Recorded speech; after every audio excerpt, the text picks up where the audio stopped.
الحمد للہ وحدہ والصلاة والسلام علی من لا نبی بعدہ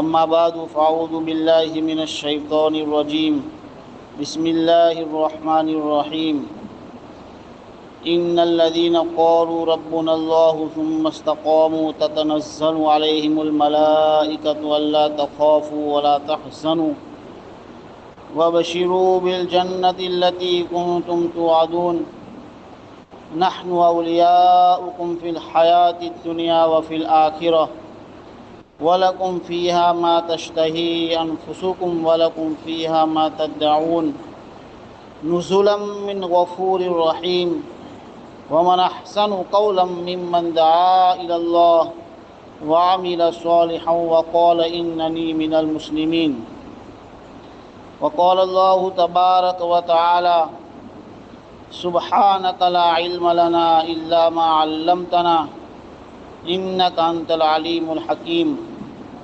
صدق الله العظيم وقال النبي صلى الله تعالى عليه وسلم الدين النصيحة أو كما قال عليه الصلاة والسلام۔ درود پاک پڑھ لو۔ اللہم صلی علی روح محمد فی الارواح، اللہم صلی علی جسد محمد فی الاجساد، اللہم صلی علی قبر محمد فی القبور۔ میرے محترم بھائیوں، دوستوں اور بزرگوں، یہ زندگی اللہ تبارک تعالیٰ نے ہم سب کو آخرت بنانے کے لیے دی ہے، اور ہم سب کو اللہ تبارک تعالیٰ نے دنیا میں ایک بہت بڑے مقصد کے لیے بھیجا ہے۔ یہ دنیا کوئی کھیل اور تماشا نہیں ہے۔ کھایا پیا، زندگی گزاری اور مر گئے، یہ تو جانور بھی کرتے ہیں، کھاتے ہیں پیتے ہیں، زندگی گزارتے ہیں، مر جاتے ہیں۔ اس لیے اللہ نے قرآن میں کہا ہے، جس کا خلاصہ ہے افحسبتم انما خلقناکم عبثا وانکم الینا لا ترجعون۔ کیا تمہارا یہ گمان ہے کہ ہم نے تم کو بیکار پیدا کیا ہے، کھیل کود کے لیے پیدا کیا ہے، اور تم ہماری طرف واپس لوٹائے نہیں جاؤ گے؟ اور اللہ دوسری جگہ کہتا ہے وما خلقت الجن والانس الا لیعبدون، کہ جنات اور انسان کو جو میں نے پیدا کیا ہے، اس پیدا کرنے کا مقصد میری عبادت ہے، میری پہچان ہے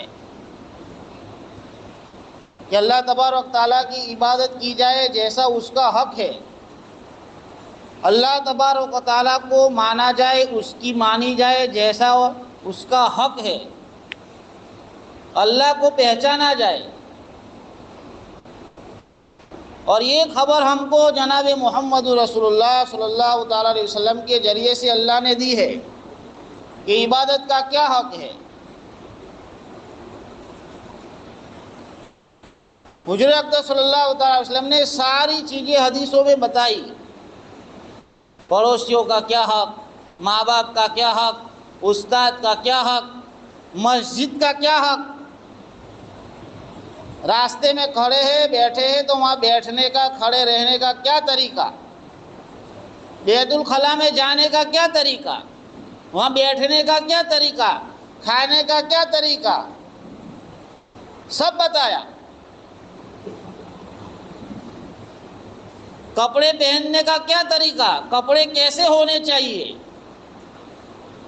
زندگی گزارنے کا کیا طریقہ، صبح سے لے کر شام تک سفر میں، حجر میں 24 گھنٹے کی جو زندگی اللہ تبارک تعالیٰ نے دی ہے، اور جتنی جس کو دی ہے، ان سب کا طریقہ جناب محمد رسول اللہ صلی اللہ علیہ وسلم نے ہم سب کو بتایا۔ اور جو مرحلے اس کی زندگی میں آنے والے ہیں، زندگی ہے، پیدائش ہے، جوانی ہے، شادی ہے، موت میت ہے، کھیتی ہے، کاروبار ہے، مدرسہ ہے، تبلیغ ہے، خانقاہ ہے، سفر ہے، حجر ہے، حج ہے، رمضان ہے، زکوٰۃ دینا ہے، محرم ہے، محرم میں کیا کرنا، رمضان ہے، رمضان میں کیا کرنا، زکوٰۃ نکالنی ہے، زکوٰۃ کیسے نکالنی، حج کا مہینہ ہے، حج کیسے کرنی اور حج کس پر واجب، قربانی کا مہینہ ہے، قربانی کیسے کرنی، کس جانور کی کرنی، کس طریقے سے کرنی، اس کے گوشت کا کیا حکم، ساری چیزیں ہمیں جناب محمد رسول اللہ صلی اللہ علیہ وسلم نے بتلا دی، اور علماء کرام ہماری بار بار رہبری کر رہے ہیں۔ بھائی بتائی کہ نہیں بتائی؟ بتائی نا کیسے زندگی گزارنی۔ رمضان کا مستقل حضرت صلی اللہ علیہ وسلم نے رمضان سے پہلے صحابہ کو جمع کر کے رمضان کے فضائل بیان کیے۔ حضرت شیخ نے حدیث لکھی ہے فضائل قرآن، فضائل رمضان میں، کہ رمضان میں کیا کرنا، قربانی کیسے کرنی، یہ سب بتایا۔ حج کا مہینہ آیا کہ حج کیسے کرنی، کس پر واجب، مکہ میں جا کر کیا کرنا، مدینہ میں جا کر کیا کرنا، طواف کیسے کرنا، قربانی کیسے کرنا، شیطان کو پتھر کنکر مارنا ہے کیسے مارنا، مینا میں مزدلفہ میں کیسے رہنا، سب بتایا۔ بھائی بتایا کہ نہیں بتایا؟ اب کسی بھی حدیث میں ہم کو بتایا محرم میں کیا کرنا، بتایا ہے، لیکن ہم نے غلط چال چلی ہے۔ جب سب طریقے بتائے، کھانے کے، پینے کے، بیت الخلا میں جانے کے، بیٹھنے کے، شادی کے، بیاہ کے، اور جو فضائل والے مہینے ہیں، فضائل والی عبادت ہے، اس کو مستقل طور پر الگ بیان کیا۔ محرم کے بھی فضائل بیان کیے ہیں، لیکن ہم اس فضائل کو سننے کے بجائے غلط کاموں میں پڑ گئے۔ کبھی بتایا ہم کو حدیث میں کہ بھئی تازیہ نکالو، بتایا؟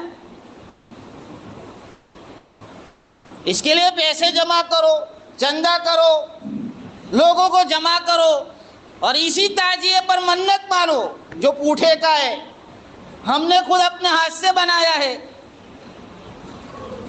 اور نعرے لگاؤ حسین ہم نہیں تھے، لا تم ہوتے تو کیا کر لیتے، یہاں تم سے کچھ نہیں ہوتا نہیں۔ میرے دوستو بزرگوں، محرم ایک فضیلت والا مہینہ ہے، اور اس مہینے میں ہم کہاں جا رہے ہیں، اور واقعے کی تو اصل ہمیں پتہ ہی نہیں ہے، واقعہ کیا ہوا، کس لیے ہوا، اور حضرت حسین نے قربانی کیوں دی، کچھ پتہ نہیں۔ بس محرم آیا، شروع فیس بک پر رکھ دیا کہ آ رہے گزشتہ سال کا ویڈیو، سوشل میڈیا پر کہ آ رہے محرم، ہماری تیاری کر لینا، تیری موت بھی آ رہی ہے، تیرے پیچھے ایک اللہ نے فرشتہ لگایا ہے، تیری اناج کا دانہ جس وقت ختم ہو جائے گا، ایک گھڑی اور ایک سیکنڈ کا تجھے وقت نہیں ملے گا، یہ قرآن کہتا ہے، تو تیرے فیس بک پر یہ لگا کہ میری موت کی تیاری ہے، میں موت کی تیاری میں لگا ہوں، کیا آ رہے یا حسین ہم نہیں تھے، لا تم ہوتے تو ابھی کچھ نہیں کرتے، یہاں کچھ نہیں کرتے نے۔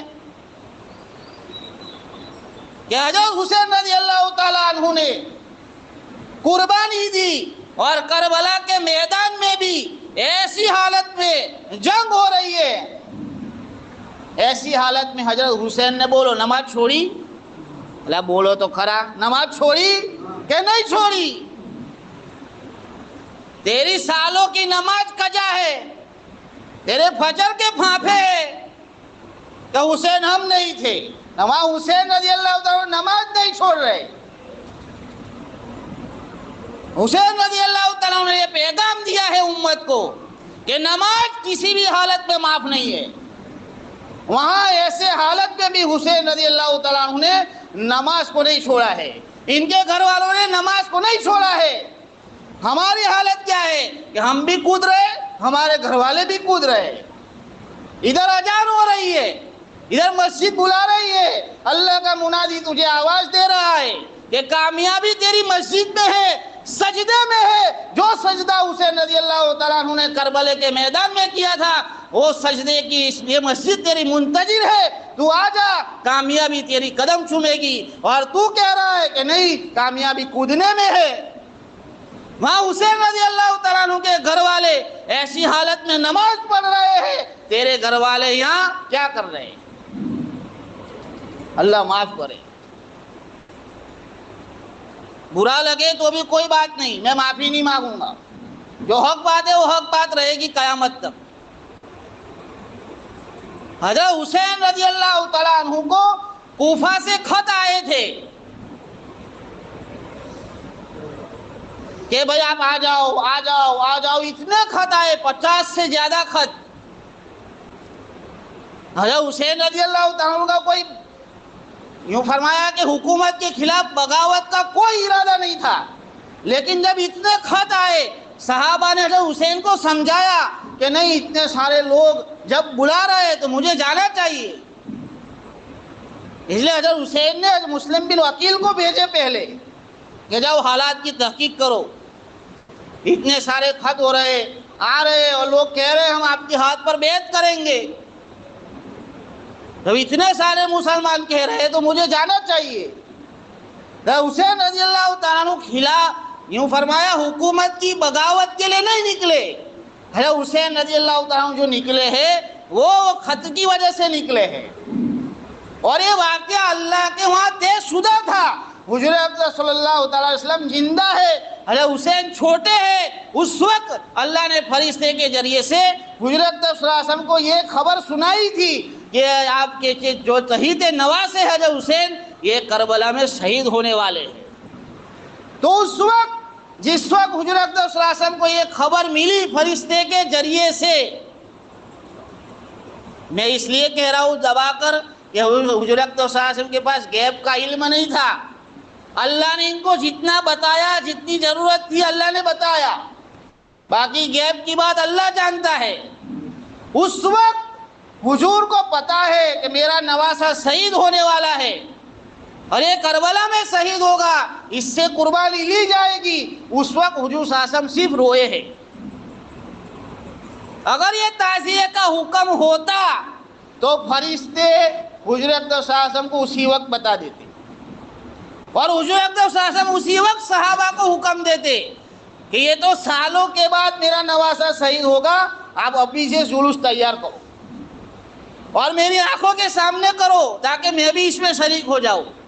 لیکن فرشتوں نے بھی نہیں بتایا، حضور نے بھی اس عمل کو کیا نہیں ہے، صحابہ نے بھی نہیں کیا ہے، اور ہم لے کے بیٹھ گئے، ہر نئی چیز لے کے بیٹھ جاتے، مزہ آئے تو کیا مزہ آئے گی اس میں؟ تو فرمایا حضرت حسین جب نکلے ہیں، ان کو راستے میں پتا چلا ہے کہ جو میں نے سفیر بھیجا تھا اس کو قتل کر دیے گئے، یہ شہید کر دیے گئے۔ اب سفیر کا قتل کسی بھی ملک میں جائز نہیں ہے، آج بھی یہ قانون ہے کہ سفیر دوسرے ملک کا آئے گا اس کو قتل نہیں کر سکتے۔ اب ایک مسلمان کا بدلہ لینا ہے، حضرت حسین کربلا میں پہنچے ہیں، میں شارٹ کٹ میں بتا رہا ہوں، ٹائم بہت شارٹ ہے ورنہ بہت لمبا واقعہ ہے، واقعہ بیان کر کے کیا کرنے کا؟ اصل مقصد تو یہ کہ ہم کو جیسے محرم منانا چاہیے، محرم میں عمل کرنے چاہیے، وہ اصل ہے، لیکن جو غلط باتیں نکلی ہے میں اس پر روشنی ڈال رہا ہوں۔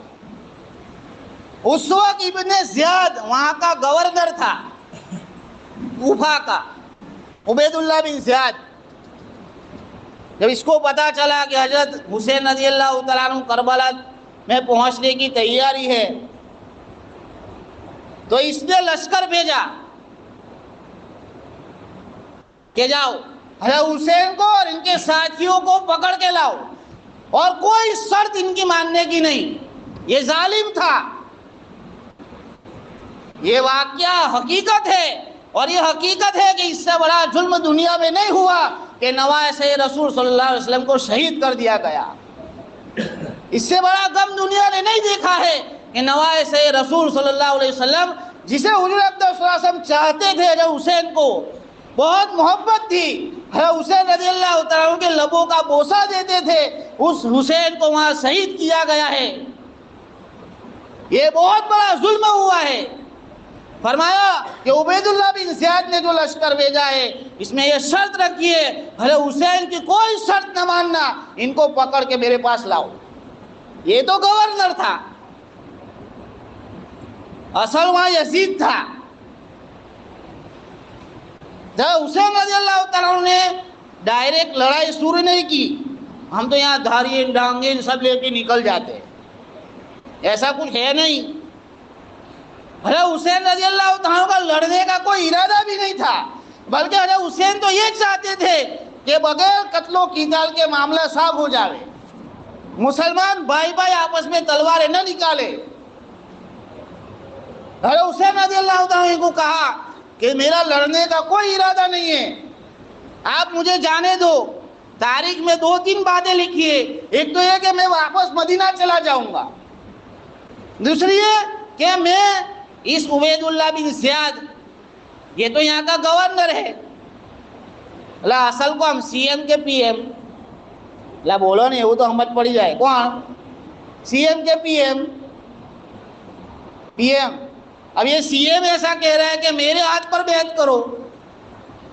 حضرت حسین رضی اللہ عنہ کہہ رہے کہ مجھے یزید کے پاس جانے دو، میں اس سے بات چیت کروں گا، بیٹھوں گا، بات چیت ہوگی، اگر مجھے سمجھ میں آ جاتا ہے میں اس کے ہاتھ پر بیعت کر لوں گا، باقی تیری بیعت نہیں لوں گا. اصل تو وہ تھے. اس نے یہ بھی نہیں مانا. ہے حسین نے کہا کہ مجھے جانے دو، میں شام چلا جاتا ہوں، کہ کوئی شرط آپ کی مانی نہیں جائے گی. اس پر یہاں لڑائی شروع ہوئی. اور حضرت حسین نے جو لڑائی لڑی ہے وہ ڈیفینس میں لڑی ہے. علماء کرام نے لکھا ہے ڈیفینس سمجھتے ہو نا؟ ہاں، کہ بھئی کوئی مارنے کے لیے آپ کو آیا، آپ کا کوئی ارادہ نہیں ہے لڑنے کا، لیکن لوگوں نے گھیر لیا آپ کو اور آپ کو یقین ہے کہ اب تو مر جائیں گے، تو آپ کے لیے لڑنا ضروری ہے. ڈیفینس میں آپ نے کسی کو مار دیا تو سرکار کا قانون ہے ڈیفینس میں مارنے والوں کو سزا نہیں ہوتی. تو انہوں نے ہتھیار پہلے نکالے، پھر حضرت حسین نے نکالے، پھر یہ لڑائی ہوئی. اسباب کے درجے میں حضرت حسین جانتے تھے کہ میرا مجمع بہت کم ہے اور ان کا لشکر بہت زیادہ ہے، پھر بھی حضرت حسین رضی اللہ تعالیٰ عنہ نے ظالم کے آگے اپنے گھٹنے نہیں ٹیکے ہیں اور شہادت کو پسند کیا ہے. کہنے میں شہید ہونا زیادہ پسند کروں گا گھٹنے ٹیکنے کے مقابلے. ابن زیاد کے فرمایا ہاتھ پر بیعت کرنے کے مقابلے میں میں شہید ہونا زیادہ پسند کروں گا. مسلمان ایسا ہوتا ہے نا وہ ٹیپو سلطان کا شعر، کون سا؟ گیدڑ کی 100 سالہ زندگی سے شیر کی 1 دن کی زندگی بہتر ہوتی ہے. جینا تو مردانگی کے ساتھ، مردہ تو مردانگی کے ساتھ. مردانگی یہ نہیں ہے کہ نکل جاؤ باہر اور شروع کر دو، کہ نہیں، برداشت کرنا بھی مردانگی ہے، غصے کو پیجیے نا یہ بھی مردانگی ہے. اس لیے واقعے کے سبق ملتا ہے کہ صبر کرو اور باطل کے سامنے اپنے گھٹنے مت ٹیکو، کہ ظالم کوئی بھی ہو ہم اس کے سامنے سر نہیں جھکائیں گے. یہ پیغام ہے شارٹ کٹ میں. اب ہم کیا کر رہے ہیں؟ خیر حضرت حسین رضی اللہ عنہ کو شہید کر دیا گیا اور ان کے ساتھیوں کو بھی شہید کر دیا گیا. مورخین نے عجیب و غریب باتیں لکھی ہے. تو فرمایا لوگ کہتے ہیں پانی بند کر دیا تھا، تو یہ غلط بات ہے. علماء کرام کہتے ہیں پانی بند کر دیا تھا، حسین تو وضو کر کے نماز پڑھتے تھے. اور اہل بیت یعنی حضور اکرم صلی اللہ علیہ وسلم کا جو خاندان تھا ان کی عورتوں کے ساتھ اچھا سلوک نہیں کیا. فرمایا یہ بھی غلط بات ہے، وہ بھی مسلمان تھے، وہ بھی صحابہ تھے، صحابہ کی اولاد تھی، ایسا نہیں ہوا ہے. یہ علماء کرام کہتے ہیں اور کتابوں میں لکھا ہے. خیر تو حضرت حسین رضی اللہ تعالیٰ عنہ کے سر کو جب کاٹا گیا اور شہید کر دیا گیا، ابن زیاد نے، ظالم نے، قیامت تک اللہ کو بتانا تھا کہ یہ ظالم ہے، اس لیے واقعہ پیش آیا. ابن زیاد نے، میرا دل نہیں چاہتا میں الفاظ بیان کروں، فرمایا کہ ابن زیاد نے جو چھڑی اس کے ہاتھ میں تھی، اس کے ہاتھ میں جو لکڑی تھی، اس لکڑی سے حضرت حسین کا جو سر کٹا ہوا اس کے سامنے پیش کیا گیا. اس نے اس لکڑی سے حضور اکرم صلی اللہ علیہ وسلم کے شہید نواز حضرت حسین کے لبوں کو مارا، یوں چھڑی لگائی اس ہونٹوں کو. وہاں صحابی کھڑے تھے، انہوں نے کہا ابن زیاد یہ مت کر، ابن زیاد یہ مت کر. میں نے حضور اقدس صلی اللہ علیہ وسلم کو کئی مرتبہ دیکھا ہے ان ہونٹوں کو چومتے ہوئے. یہ اتنا بڑا ظالم تھا. یہ واقعہ پیش آ گیا، حضرت حسین کی شہادت ہو گئی، لیکن مدینہ میں، مکہ میں، شام میں، کوفہ میں جو صحابہ موجود تھے کسی ایک صحابی نے بھی تعزیہ نہیں نکالا ہے. کوئی ایک صحابی بھی، حالانکہ طاقت تھی ان کی، اگر لڑنا چاہتے تھے لڑ سکتے تھے، لیکن یوں فرمایا مدینہ میں رہنے والے، مکہ میں رہنے والے، کوفہ میں رہنے والے جو صحابہ حضرات اس وقت زندہ تھے، انہوں نے حکومت کے خلاف بغاوت نہیں کی اور یہ وہاں لڑنے کے لیے بھی نہیں گئے، بس صبر کے ساتھ بیٹھے رہے. اگر یہ تعزیہ نکالنا، ڈانگیں نکالنا، دھاریے نکالنا اور کودنا اور منتیں ماننا یہ ثابت ہوتا تو حسین کے قتل کے بعد مدینہ میں پہلے نکلتا، کوفہ میں نکلتا، شام میں نکلتا، مکہ میں نکلتا. یہ تو شیعہ لوگ کرتے ہیں، یہ تو حرام ہے، حرام. اور میں آپ کو ایک سوال کرتا ہوں کہ بھائی اگر تعزیہ آپ نے بنایا اپنے ہاتھوں سے، چندہ جمع کیا، مسئلہ یہی ہے، برا لگے تو بھی میں کسی کی معافی بھی نہیں مانگتا.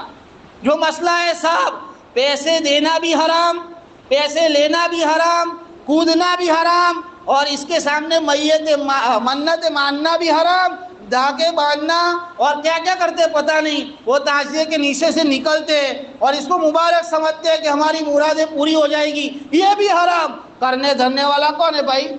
اللہ ہے. میں کسی کے مذہب پر طنز نہیں کرتا ہوں. یوں فرمایا کہ ایک مذہب ہمارے ہندوستان میں ہندو دھرم ہے، ان کا جو دھرم ہے وہ کرتے رہے. لکم دینکم ولی دین، اللہ نے ہم کو قرآن میں کہا جس کا جو دین، تمہارے لیے تمہارا دین اور ہمارے لیے ہمارا دین. دوسری جگہ اللہ نے قرآن میں کہا ولا تسبوا الذین يدعون من دون اللہ فیسبوا اللہ عدوا بغیر علم، کہ جتنے بھی مذہب باطلہ دنیا میں ہیں اور جتنے دھرم کے ماننے والے دنیا میں لوگ ہیں، یہ جس کی بھی عبادت کرتے ہیں تم اس کو گالیاں مت دو. اگر تم ان کو گالیاں دے گے، ان کے معبود کو جس کی عبادت کرتے ہیں، وہ بغیر علم کے اللہ کو بھی گالیاں دے گے. ان کا مذہب ہے، جو کرے ہو. لیکن میرا سوال آپ سے یہ ہے کہ اس وقت ان کا جو ایک تہوار آتا ہے گنیش کا، اس میں بھی یہ مورتی بناتے ہیں، پرساد رکھتے ہیں، منتیں مانتے ہیں اور پھر دعا دیتے ہیں. تو اس میں اور اس میں فرق کیا؟ وہ بھی ہم اپنے ہاتھوں سے بناتے، ہم بھی اپنے ہاتھوں سے بناتے ہیں، حالانکہ ہمارے اسلام میں ایسا کچھ ہے نہیں، لیکن ہم بنا رہے ہیں. وہ بھی منتیں مانتے، ہم بھی منتیں مانتے. وہ بھی پرساد چڑھاتے، ہم بھی سبیلے لگاتے، پانی لاؤ پانی لاؤ، لے تو بدو شو تھયું. تو فرق کیا؟ بھائی میرا سوال سمجھ میں آتا ہے؟ تو شیطان نے ہم کو ان کے مذہب پر ڈال دیا ہے کہ نا તમે ગમે તેટલું બયાન કરો ગમે તે કરવાની. કેમ? ઇમ્પ્રેશનનો સવાલ છે. આપણી ધાક ના રહે.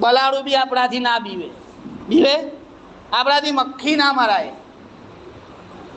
وہ تو صحابہ رضی اللہ تعالیٰ عنہ تھے جنہوں نے قربانیاں دے کر محمد رسول اللہ صلی اللہ علیہ وسلم کے 100% طریقے اپنی زندگی میں لا کر یوں فرمایا کہ جنگل میں، افریقہ کے جنگل میں ایک صحابی نے درخت پر چڑھ کر اعلان کر دیا کہ جنگل کے موذی جانور ہو، یہ لکھا ہے کتابوں میں، یہ شیر، یہ درندے، یہ سانپ، جتنے بھی جنگل میں جانور ہیں، میں اللہ کا غلام ہوں، میں محمد رسول اللہ صلی اللہ علیہ وسلم کا غلام ہوں، اور ہم سب کو اس جنگل کی چھاونی بنانے کی بہت زیادہ ضرورت ہے.